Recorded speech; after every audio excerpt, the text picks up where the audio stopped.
So I don't know if you remember or not, but there was once a show that came on in 2010 and it was called Fishhooks. The show aired on Disney Channel and someone online actually compared it to being the SpongeBob of Disney Channel. Because of the humor style, I honestly can totally see that comparison. And as I'm making this video, I'm actually starting to realize that the setup is not that different because it stars 3 friends, Milo, Oscar, and Bee. And then on SpongeBob, you have SpongeBob, Squidward, and Patrick. It's mostly just about like having one friend that is like super negative and then these 2 positive friends that are like rays of rainbow sunshine.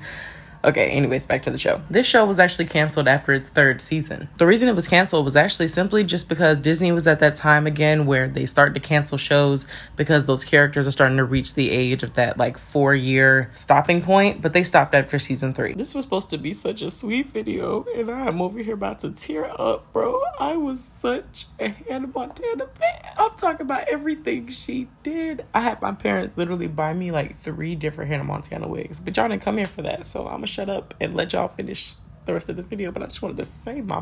Okay, now that that's out the way, let's get back to the video. And then of course, TikTok being TikTok, the Fishhooks audio went viral. So, Jessalyn, do you have a girlfriend? Yeah. Oh, well, do you like your girlfriend? It's not a girl. I think you dropped something. My jaw. I like you. Have a cupcake. I like you. Have a cupcake. I like you. Have a cupcake. And I'm not gonna lie, Fishhook fans, do not come for me in the comment section. But I personally was not into this show when I was growing up that much. Like, I watched it occasionally, but like as far as it being one of my favorite shows, it definitely was not. But recently I started rewatching it and I'm able to see now that that show should have been way more popular than what it was because it had so many moments. I think that's why like it was able to go viral on TikTok so many times because at the core of it, like it was just a great show. And then while watching it, I didn't even realize, as my boyfriend pointed it out to me, that one of the characters on the show is actually gay. The gym teacher and I think it's a clam, they're both in love. So yay for representation. Fishhooks was a really great show, and I feel like in this show in particular, this is when Kyle Massey, it's really a tie between him on this and him on Cory in the House, where he just was really in his bag. So now I'm going to talk to you guys about the episode that made me feel like I needed to watch the entire 4 seasons, which it says 3. It says they ended at season 3, but I think they split season 3 into 2 because on Disney Plus it has 4 seasons, I believe. But this episode in particular was especially when I was like, man, I have to watch this show and I have to keep watching it. So in this episode, Bee is actually having a birthday party. But of course, Milo has forgotten her birthday. And normally he would just slap his name right on top of Oscar's present. But this time, Oscar says he's not going for it. So then Milo starts worrying about what's going to happen when Bee finds out that he forgot to get her a present. So he says this. Okay, it's empty. No, wait! The box isn't empty! There's a promise in it that I am gonna get you the greatest present of all time. Something that no one else can get. A lock of hair from Brandon. And I know they were trying to make it seem like the little song from her parents at her birthday party was actually like really creepy, but I thought that it was so cute.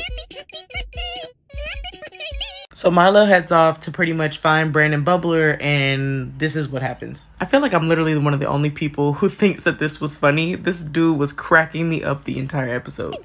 Gonna get me Brandon's hair. Watch out, Brandon's hair. I'm gonna get you. Watch out, Brandon's hair. Stop. Gonna get some Brandon's hair. Brandon's hair. Give me. Oh. And of course, like, they can't just go in there and snatch up the hair. They have to come up with disguises because they cannot get past the front desk. So then that's when this dude is all like, oh, I got an invisibility ring and nobody can see me. Just watch. Power of invisibility. I'll use it to create a distraction while you 3 sneak past the guard. Wait a minute! Does this ring make your clothes invisible too? Oh, I don't know. Better be safe than sorry. Destiny awaits! He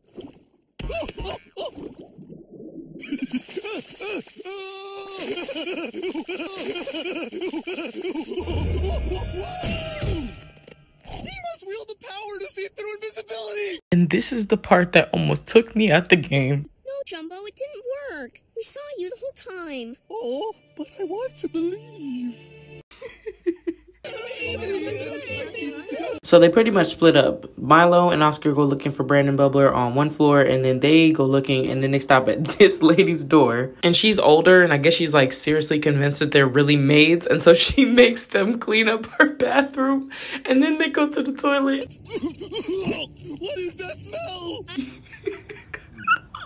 I don't know. It's coming from over there.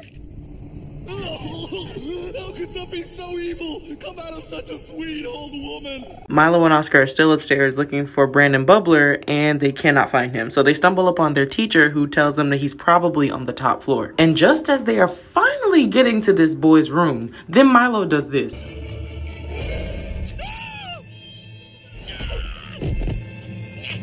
Two questions. One, why does he do that? And then the second question is, why does he then do this? Is there not a whole body in that bag? I think I can safely say that if you have humor like me, where it's pretty dry and like that SpongeBob / like really just dry humor, I don't know how else to describe it, but if you have humor like that, this is definitely the episode that I would say you watch before jumping in, because if you weren't into it before, I'm almost certain you're gonna be into it now. It's very funny, and it's just a really great show that was unfortunately missed by most of the public. I mean, most of the people I was around anyway were not talking about fish hooks, but I'm glad that it's finally getting the shine that it deserves. I also think that it's just crazy how like a lot of the things from the past are resurfacing, especially with TikTok. Just watching that happen again and again and again, I think will always just be mesmerizing to me. Also, before I forget, usually at the end of a lot of the episodes, you will see a snake and a mouse, and they are hilarious. Totally underrated. And there's also a human man who's always doing something weird in the background. So yeah, if you're watching, pay attention to those too, or stay at least to the end so that you can definitely see that as well. All right, see you in the next video. Bye.